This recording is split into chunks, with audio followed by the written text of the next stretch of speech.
Hello and welcome to this Friday edition of the Watchdog. My name is Vuyo Mvoko, and on the show tonight, after 2 days of deliberations and passing all manner of resolutions that were left over from the December 2022 conference, the ANC finally concludes its conference. Once a golfer, always a golfer.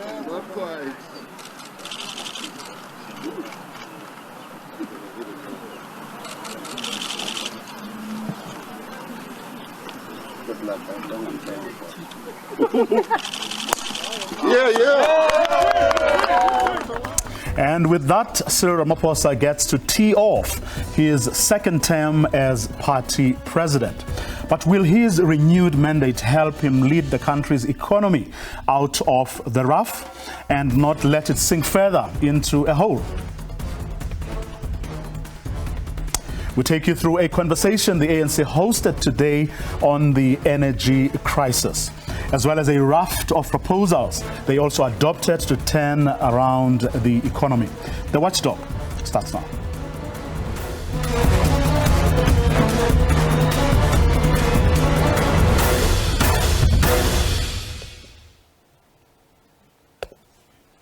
The energy crisis and economic recovery plan are among the issues the ANC has been discussing over the past 2 days as it sought to finalize its business that the December conference, I should say, could not finish.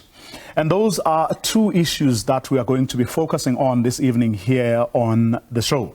And to help me do that, I have energy expert Jose Moleshe, as well as economists Professor Bonke Dumisa and Pelisa Ngomo. Good evening to you all. Good evening to your listeners. Good evening to the listeners at home. Thank you so much for coming on the program this evening and helping us make sense of some of the things that ANC leaders have had to say over the past couple of days. Now, a short while ago, ANC Secretary General Fiscal addressed the media on the outcomes of the ANC conference that concluded in the early hours of this morning. There's light at the end of the tunnel, reckons the ANC leadership, but this is all Mbalula could say for now around the energy crisis. We have implored on the government in our declaration at conference to resolve the issue of load shedding as quick as possible and ensure that we do away with load shedding in the long term. Pressed for details, including timeframes, the ANC Secretary General suggested those were still being worked on. Now, earlier in the day, the party hosted a dialogue on the energy crisis where, setting the scene, the energy minister, who's also the party's chairperson, Gwede Mandashe, said for him, these are some of the questions that need to be answered now. There's load shedding. Is it an energy crisis? Is it a base load crisis? Is it a peaking crisis? So we must resolve that. Number two, can renewables on their own resolve the load shedding crisis? I'm not a coal fundamentalist. I'm a very balanced energy thinker. I'm not an engineer, but I think broadly about energy, because I know that energy is a catalyst for economic growth and economic development. Gwede Mandashe speaking earlier in the day as the chairperson of the ANC's Economic Transformation Committee hosted a group of panelists to talk about the energy crisis. Let me start with you, Jose. I mean, if I may, the questions that Gwede Mandashe there says are the ones that need to be answered. Shouldn't those questions have been answered already? Thank you, Vuyo. Those questions should have been answered already. And I think that the integrated resource plan of the country already answers those questions. Excuse me, by indicating that there should be a diversity in terms of energy sources in the country, which include the existing coal fleet that will give us base load capacity. That includes renewable energy, because we've got commitments in terms of cleaner energy sources. That includes gas, which is included in the integrated resource plan. So there should not be a question in terms of what is the mix that the country should have. We should be stating now, what are we doing to address the big challenges that are facing, particularly the coal fleet in Eskom, which is resulting in energy security constraints in the country. And the reason that, what Gwede Mantashe said earlier today, Pelisa, it becomes a bit of a, I don't know, shall I say, like sort of absurd thing or questions to be asking now. Is because if you go to the document that the Economic Transformation Committee released of the ANC released today, and right at the top, the first few slides of that document say that conference reaffirmed and builds upon previous national conference resolutions on economic transformation, but noted also that there's a need to ensure implementation. Now, if Gwede Mantashe goes back to ask or to say we should first ask the questions that he was posing, the question that arises is whether previous conferences and the supposed crisis management process that we've seen over the past year or past couple of years, if those questions were not answered there, we've got 5 years down the line when the ANC holds its conference again, won't we be exactly where we are right now? Yes. Firstly, Minister for who he is a Minister of Minerals, and it's true that Eskom probably does not report to him directly. But the questions that he's asking, he should be providing answers to them, right? Is it a baseload problem? Is it an infrastructure? Is it a keeping issue? And I think South Africans are really expecting answers for him rather than really the questions. I think that's the first issue. I think the second issue, it's true. In fact, if you had sat through the debate throughout the day, you would actually notice that actually there is no one who's really sitting with an answer of the now of what happens as of today or tomorrow to make it sure that South Africans don't experience load shedding. One of the key things, of course, that's coming out quite clear is that while, and I agree with Rusa around the existence of the integrated resource plan, that in fact it provides the answers. So the key question is, why are we held at ransom as South Africans and there's actually no execution of the RIP plan? But what actually came out today in today's dialogue, including Minister's question. Okay, seem to be having problems. Is the lack of coherence with the energy question.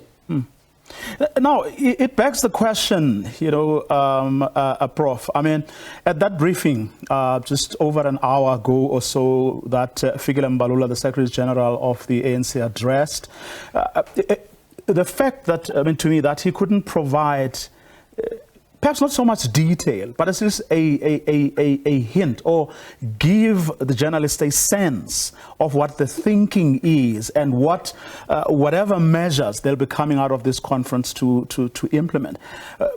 To me, was quite astonishing. I don't know if perhaps I may have been reading way too much into it.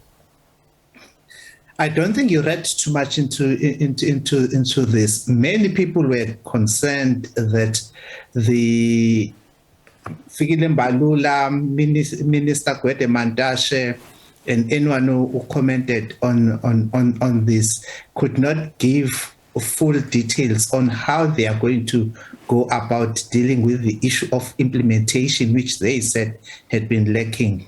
But on my side, one thing I can say is when it came to the direct macro and microeconomic issues, they tried to be very clear.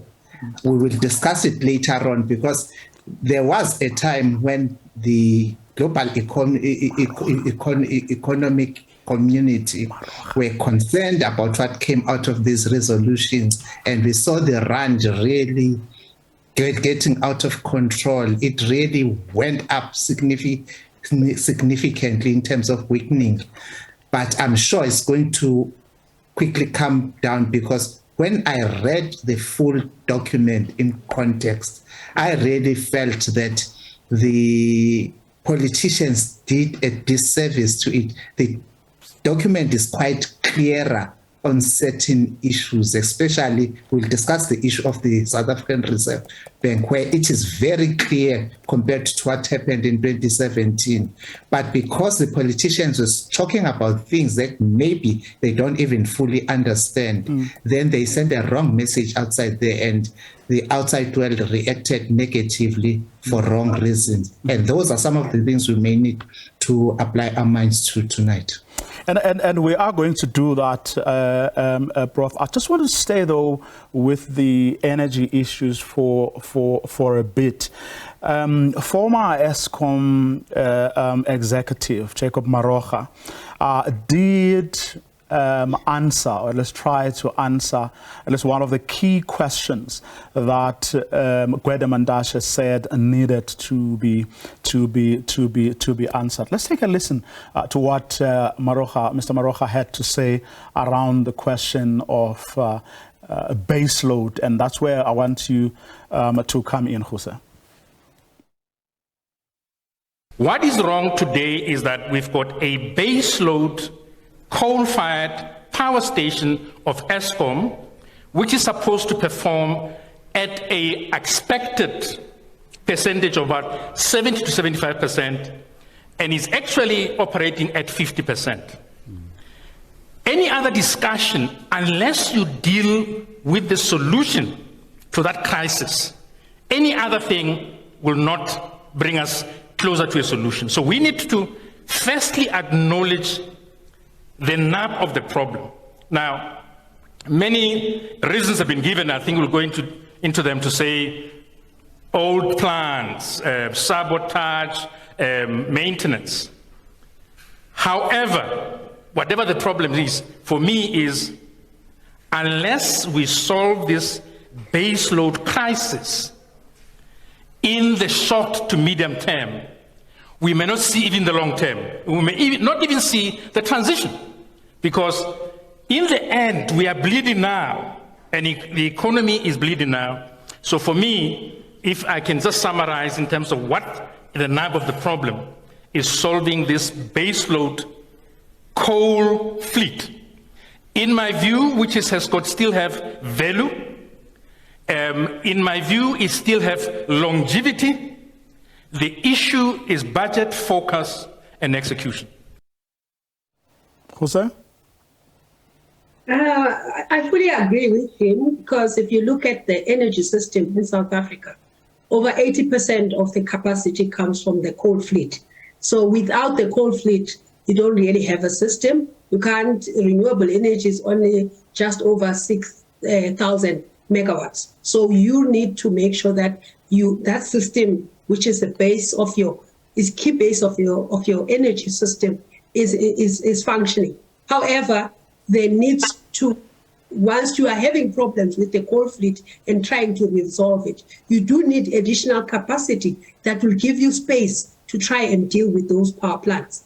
For instance, the professor there suggested the renewal of the plants, not just maintenance, but renewal and maintenance. Now, renewals will mean that some of the plants will have to be off for a period of time. You do need to have capacity that will stand in at that point. So yes, I agree with him, and I agree with him in terms of budget, execution, and focus, particularly when it comes to focus. The different role players in the sectors stop talking in different languages around what is supposed to happen, and stop the bickering, and they move together as one, where everybody understands the vision and understand the impact of all of this on the economy of South Africa. I fully support what he had to say. And that impact on the economy, Pelisa, is something that everyone who spoke, whether it was at that dialogue or the respective rapporteurs or people who were coming back since yesterday to talk about what the ANC has resolved have been talking about. In other words, the impact of what this energy crisis on the economy.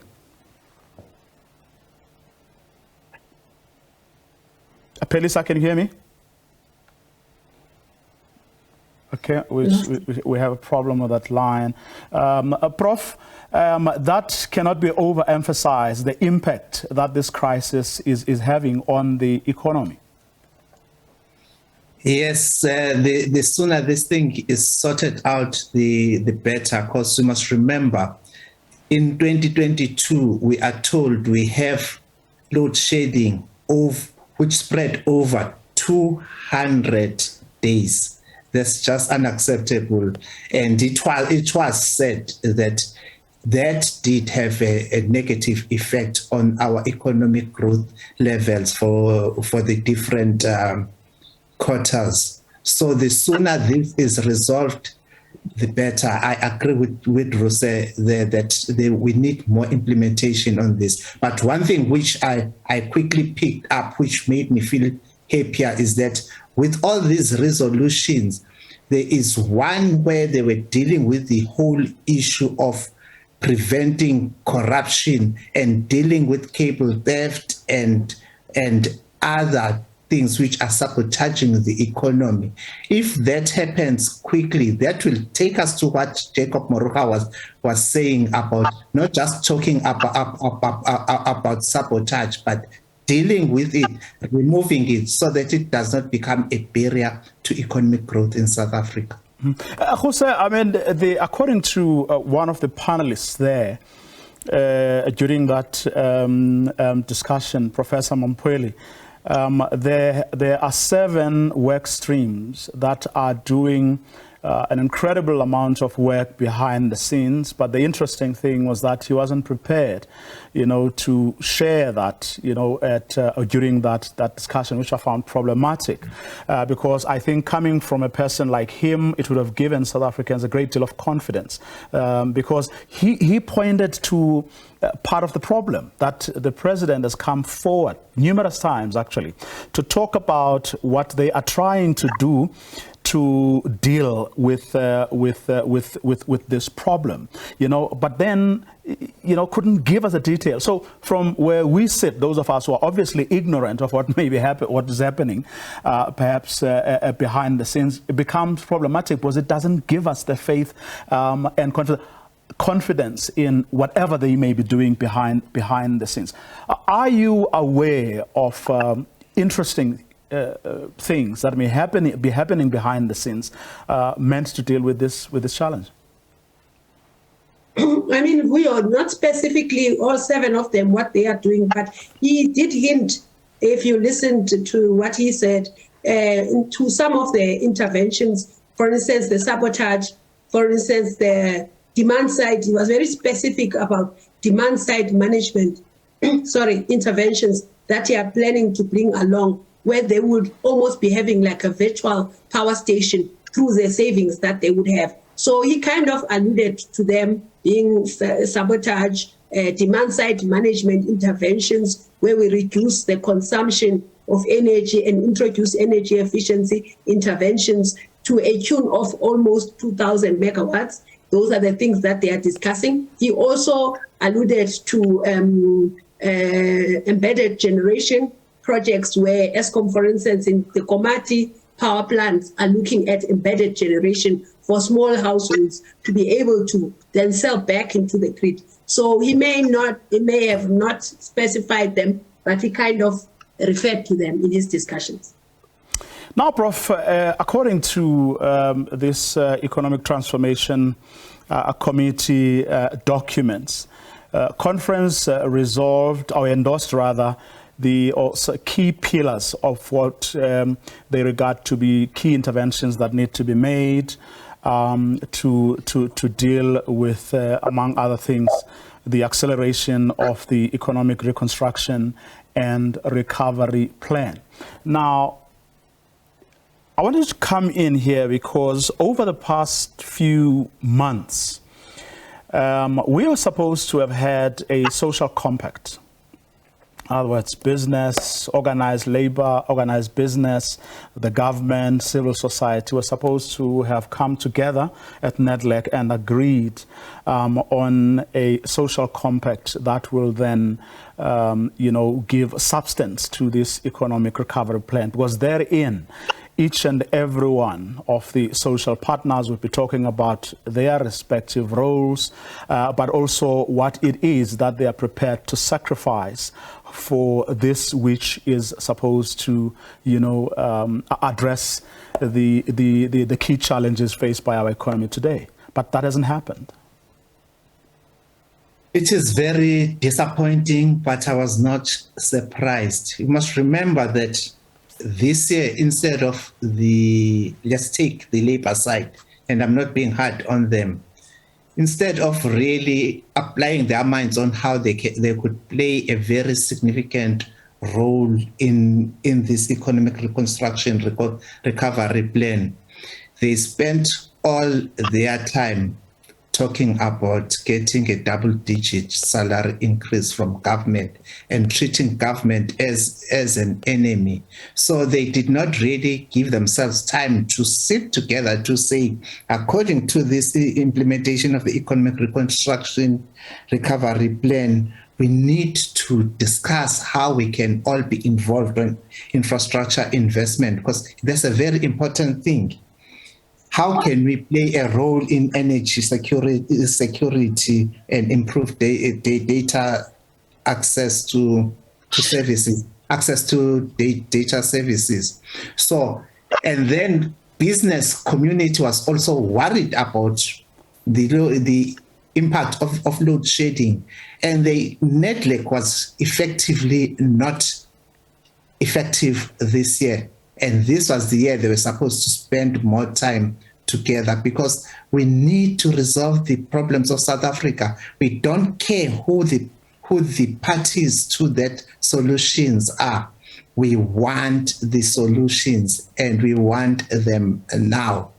When you think about, everyone is talking about potholes. And when you are talking about potholes, it happens all over the country. Who's going to deal with that? How? And how will that save the economy? So when we don't get the details, fuller details on how this is going to be taken care of, then everyone else is simply saying, well, this was just another talk shop. We'll wait for another 5 years to have the very same resolutions, which I really don't think was the net result of this elective conference 55th one in 2022. From where you sit, Pelisa, whose fault is it that not much progress has been made? President Cyril Ramaphosa hasn't delivered on that target of a social compact. And we've had here on the program both labor and business pointing figures at the government, interestingly. Government not so keen to come on and talk about, these matters. Was the workers are adamant that whatever recovery plan gets to be agreed upon, it can't come at the expense of the workers. You have business saying, pointing or leveling accusations at the government for refusing to lead, as one of the leaders once said here on the program. From where you sit? Well, firstly, the issue is that social compacts are such a useful tool, by the way, to develop a common ground in as far as where do you want to take your economy to? So the first issue in South Africa, one, is that I don't think we have a very clear industrial development plan, which in fact should be the basis of the social compact. That's the first issue. I think the second issue, and so hence you're going to have multiple partners who are meant to be signing the social compact actually contesting, because in essence, everyone else is looking for their stake, is looking for their interest. So in essence, if government, and I think some of the accusation, both from workers' side and business sides, could actually be fair. For instance, from our side as heterodox economists, we don't think that private sector should really be leading industrial development in this country, because part of the reasons why we've become an assembly economy and a middleman economy part of it is that the private sector has really demonstrated that all they'll do is that whenever they secure business opportunities through public procurement processes, they take a plane and go out of the country and go and buy equipment and then get assembly to South Africa. And obviously what we're missing an opportunity from a manufacturing perspective, but as well as from industrial capability skills and all other value chain associated with such equipment.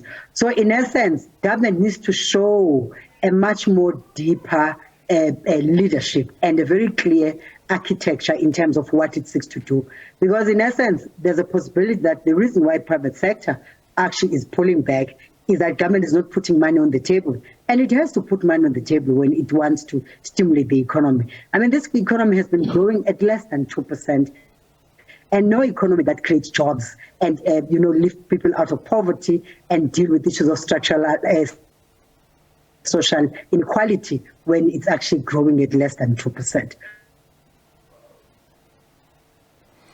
Now, the reason, Jose, there is this tension between the workers and government is because the government says, you've got to keep debt under control, and going through some of the ANC's resolutions on energy security and just energy transition. It reads in part, the restructuring of Eskom's unsustainable debt must be undertaken as a matter of priority. Yeah, if government has a plan to use Eskom, which Eskom is the custodian of the majority of the fleet that are generating power in South Africa, and it's important for government to support Eskom to be able to succeed. Part of that relates to the debt that you alluded to.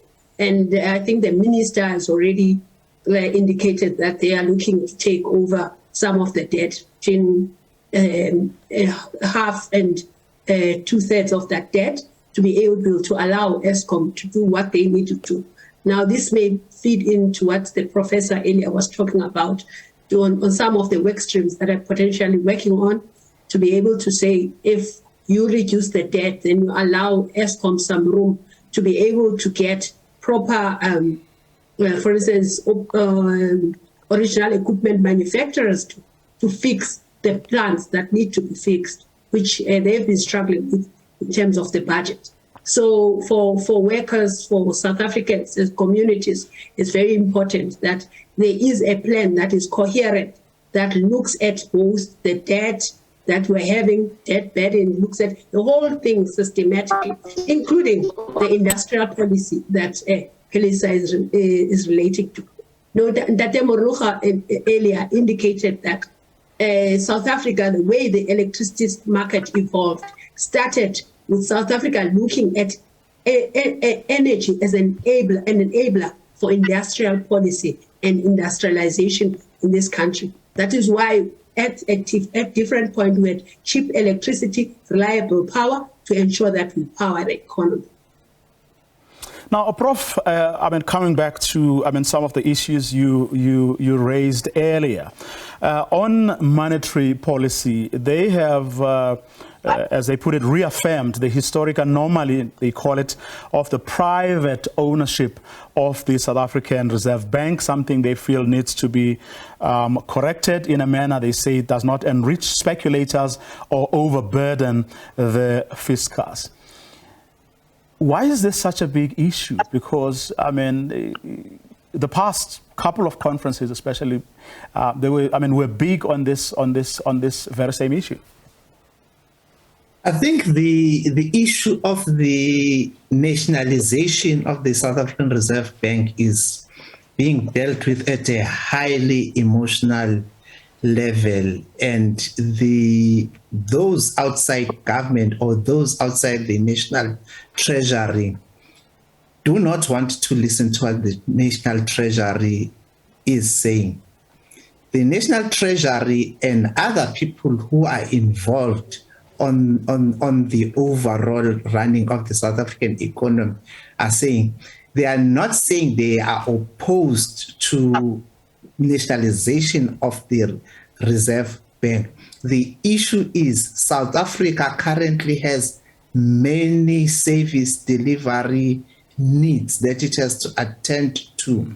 So if ever you're going to spend billions and billions of rands paying off those outside shareholders of the Reserve Bank, you are not going to be solving any problem, because those outside shareholders of the Reserve Bank have no say whatsoever on the monetary policy of South Africa. The Reserve Bank has got the sole mandate on the monetary policy in South Africa, and they are doing a good job.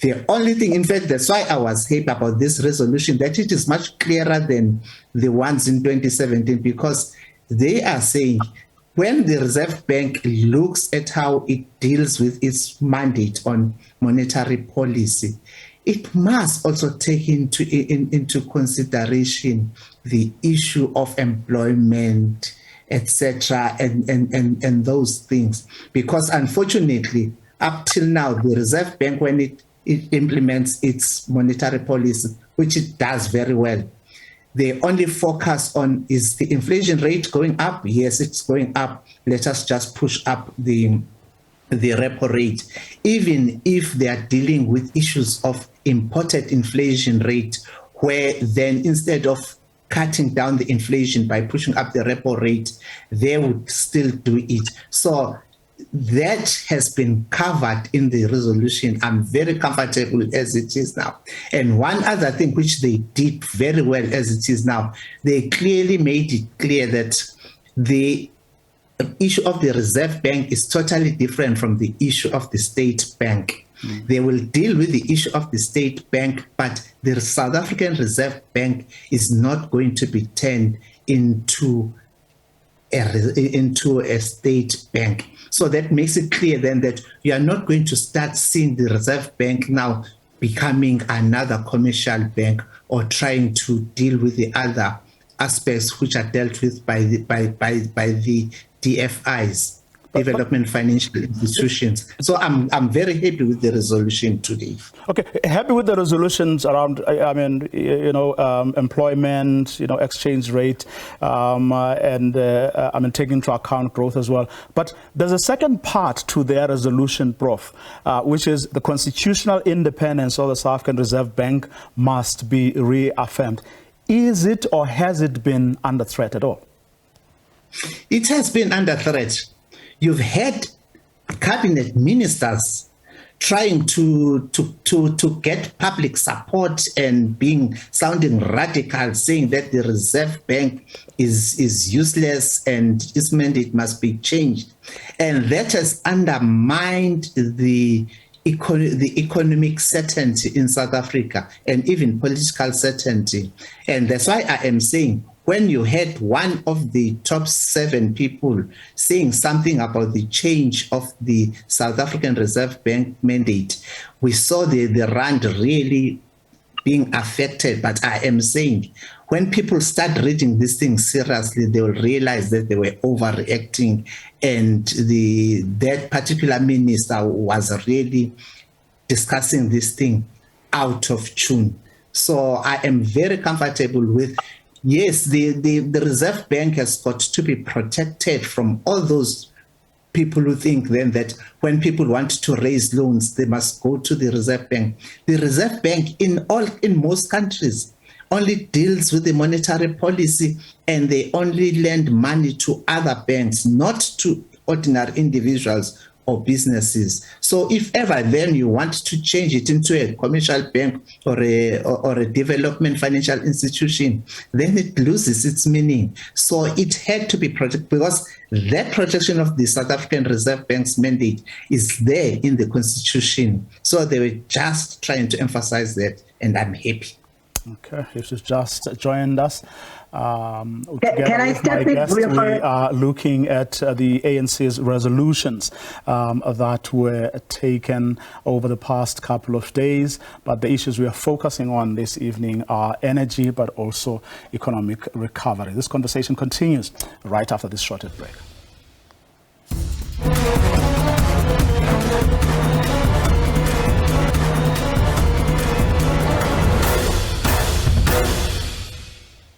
Welcome back. We are talking about the resolutions that ANC took over the past couple of days, of finishing off, of course, what was left over at during their December conference. And our focus this evening is on both energy, but also the economic issues that are meant to address some of the challenges that our country, economy, is currently facing.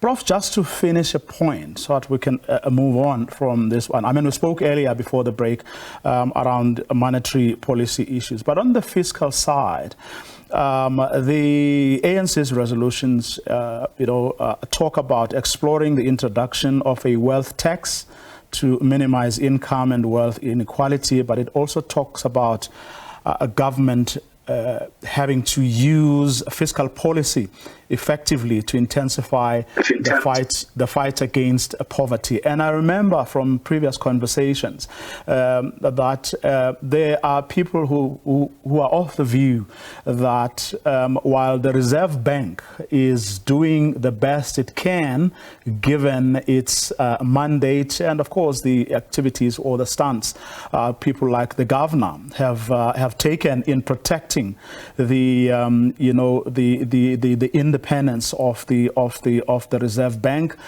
On the fiscal side, not much is being done to complement what the Reserve Bank is trying its damnness to do for its part. Thank you for raising that point. The issue on the fiscal side it's a very tricky situation. For example, the whole issue of the wealth tax, there are many debates about it. Many people say, yes, it will help to bring in more money. But the problem with the wealth tax as it is now in South Africa that we find ourselves in is that we are having a diminishing pool of taxpayers. And when you're talking about rich people, it's a very relative term. Who are those really rich people then that are going to pay that wealth tax? Because many people who may be seen as being rich, most of them are just swimming in debt, and they are working for the creditors. So when people are emigrating because they are saying they are being overtaxed, I'm not sure then if ever people are really being overtaxed in South Africa, but there is that perception. So if ever then you impose the wealth tax, you will be accelerating the emigration of people in South Africa. And if you don't have people who are pushing more money into your tax base, then if you increase the taxes in different guises, you are actually destroying the very same pool that you want to get the money from to use to cut down poverty and even inequality. That's where the problem is, and that's why you see the government and even the ANC being hesitant in dealing with this issue. But we need to be honest in dealing with it, because we do have many people in South Africa who are driving flashy cars, living in the best parts of the suburbs, but they're not necessarily paying all the taxes. And we need to be assured that everyone is paying their fair share of taxes. Pelisa, while your line seems to be holding, this time around, just your thoughts around what we were exploring with Prof. Just now, the monetary policy resolutions as well as the fiscal policy resolutions that have come through this document. Yes, I think I wanted to throw a curve when Prof was talking, because I believe that there's an issue around ownership of the Reserve Bank, and I think the National Treasury articulates very well the cost associated with that. But I do think that the issue of a dual mandate for Reserve Bank is something that is overdue. In fact, the ANC if you look at the ANC manifesto in 2019, it articulates that the Reserve Bank needs a dual mandate, because currently, in terms of its own constitutional mandate, the issue of inclusion of employment as actually a variable under which Reserve Bank needs to perform is actually quite silent. It's actually embedded on the concept of a balanced growth. So, and I do think that a dual-minded needs to be much more explicit. I mean, countries like US, for example, it's quite clear that price stability and employment is an issue. And one of the things where I hold a different view from Prof in as far as how the Reserve Bank has really managed the inflation has been the overprotection of the supply side, which actually is actually driving the current inflation that we've been experiencing. So they've really been quite conservative for an economy that is actually growing at less than 2%. Of course, the question you're asking around the intervention from the fiscal policy perspective is correct, because in any case, monetary policy can do so much. It needs to be supported by clear fiscal policy intervention, including the industrial development policy. So if, for instance, the fiscal policy, only its intervention is only around social grants, which currently we spend, or social, it's taking and percent or less than 10% public sector spending goes towards industry. They are always going to stick with normal as far as what fiscal policy is meant to do. So fiscal policy needs to support monetary policy, but at the same time, I think it was too conservative of the monetary policy to subject us into multiple interest rate increases of more than 7, just as we are recovering from actually COVID, with the intention of protecting the supply side. The key issue, which is what the resolutions are saying. By the way, I want to underscore the point that if you look at the resolution document, actually there's really nothing new.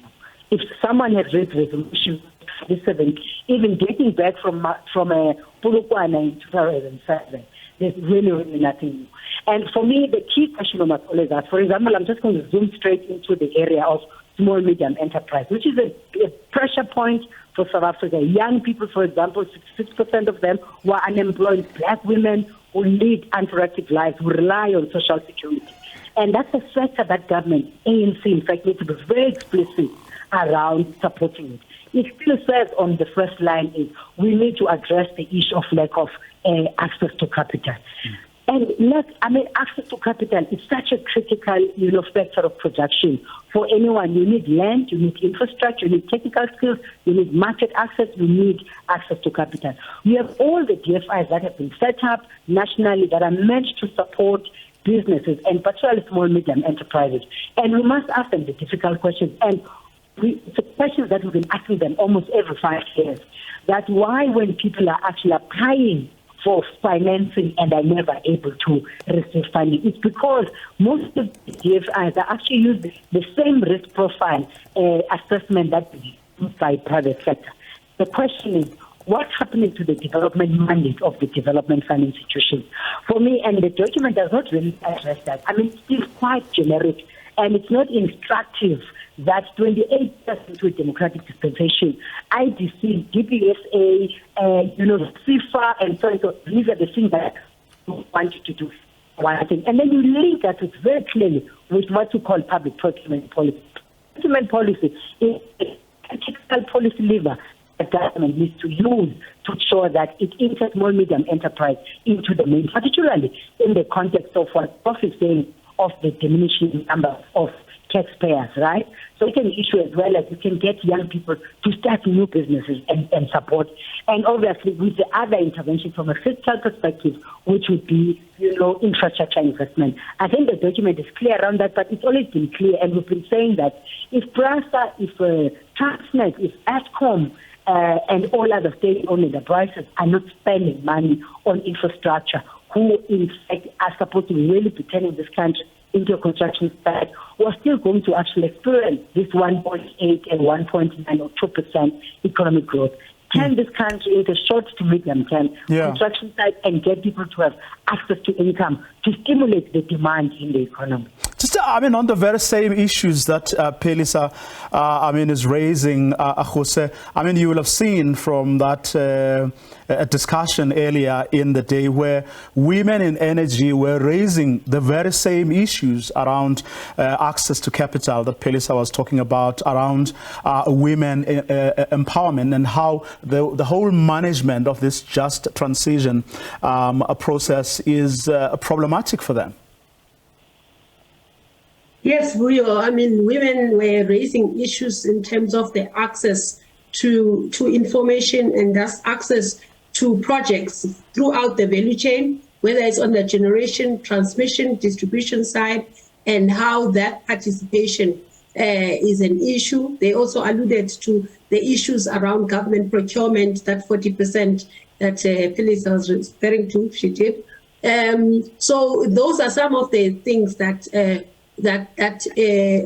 Jacob Marooch was made a very clear discussion when he talked about how the electricity system evolved in South Africa and on the basis of the economic objectives that the country had. So he said, what is the economic vision? When the economic vision was to have an industrialization in the country, the objectives were to reduce the prices of electricity, to be able to enhance economic development and to carry through that strategy.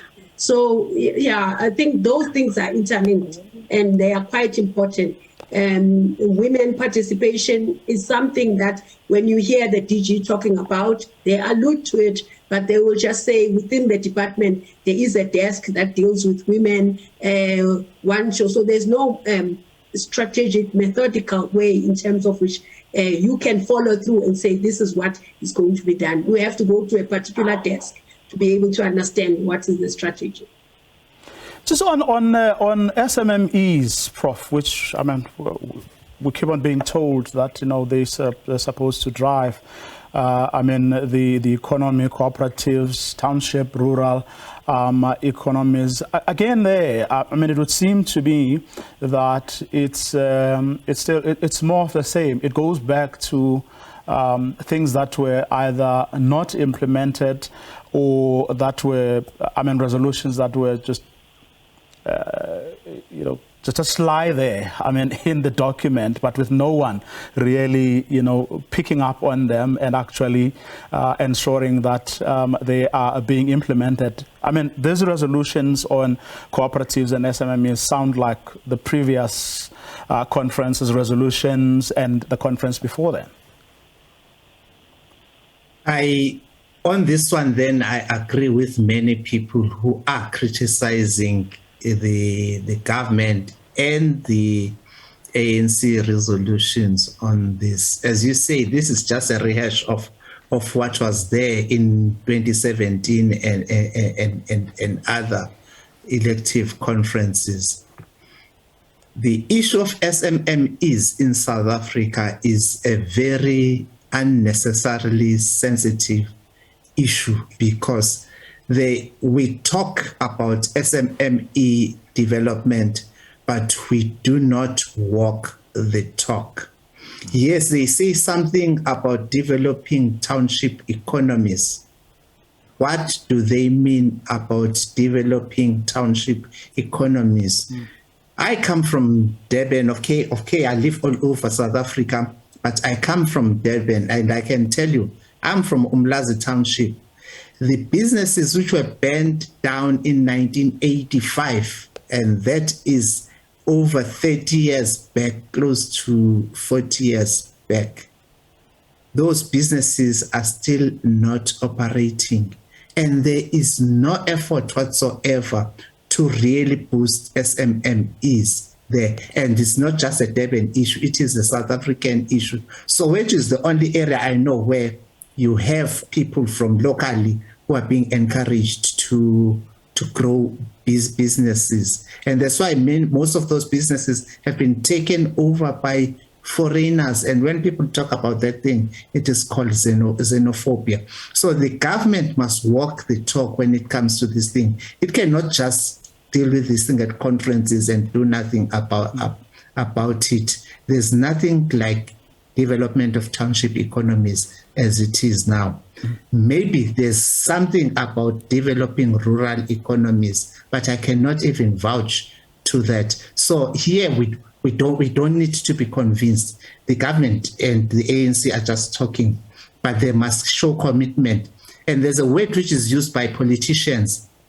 I got it from them, the modification of townships. They bring all the malls to the townships and the rural areas, but they do not really play an active role in ensuring then that the people who will be supplying those malls are people from the local areas, and that the local businesses will be given a big share of running and owning on those malls. So you have the same retail outlets which are operating in the city centers, moving to the townships. They close down all the businesses there, and the money does not stay in the townships. It all goes out. Most of the top economies, they ensure that the money rotates inside the local community first before it goes out. That is not what we are ensuring in South Africa. The ANC, together with government, must really apply their mind to this. This is one area where when people criticize government and the ANC, I simply keep quiet and say, well, I'm not going to disagree with them, because it is really one area where, and we should be. I mean, when you go to places like the former Transkei and Ciskei, you had people who ran businesses all over. There's a family which I've just forgotten, just outside Zolo. They run a big business there. It's accommodation and petrol station, etc. And they run businesses in other areas. We want to see that thing replicating in different parts of the country. It's currently not happening. Now, Pelisa, very, very quickly, we have run out of time, but I'd like you to comment on the social grants and public employment resolutions, which, among other things, says that South Africa's system of social grants and welfare payments should be protected from inflationary pressures, number one, and should be expanded to provide basic incomes as fiscal space allows, says the wording. Of course, this is coming, at a time when everyone is talking about, or many people are saying we need a basic income grant. Does the wording actually speaks to any decisiveness on the part of the ANC on this one? Well, I mean, I think the second part around provision of income is likely to be decisive. Because in essence, the President and Minister of Finance have committed that consultation that taking place with regards to a basic income grant. But I mean, in relation to really protecting social and inflationary pressure, I'm not really sure what instrument would they really be looking at, because in reality that every recipient of a social grant is likely to use their money to buy bread, to buy potatoes, to buy carrots, etc. Unless what that signals, which would be quite progressive, is that you need to increase the pool of products that are actually tax-free. Already, in fact, I mean, one of the things I've actually picked up recently that a lot of South Africans don't know which are the foods that are actually tax-free. Okay. So, and I'm assuming, so in essence, if they would know which goods that are actually tax-free, and Treasury is actually willing to consider that and actually extend. So in essence, indirectly, you'll actually be protecting poor households in particular from inflationary pressure, because they'll be able to afford basic foods and they can live through at least mid-month, not until the end of the month, because the grant is actually quite low to sustain families. Okay, Pelisa Ngomo, Professor Bonge Dumisa, Jose Molesha, thanks to all of you for coming on the program this evening. Thanks a lot, and thanks for you. Thank you. Thanks for okay. Well, that's our show for tonight and for this week. To join us again on Monday. Have a good night and a great weekend.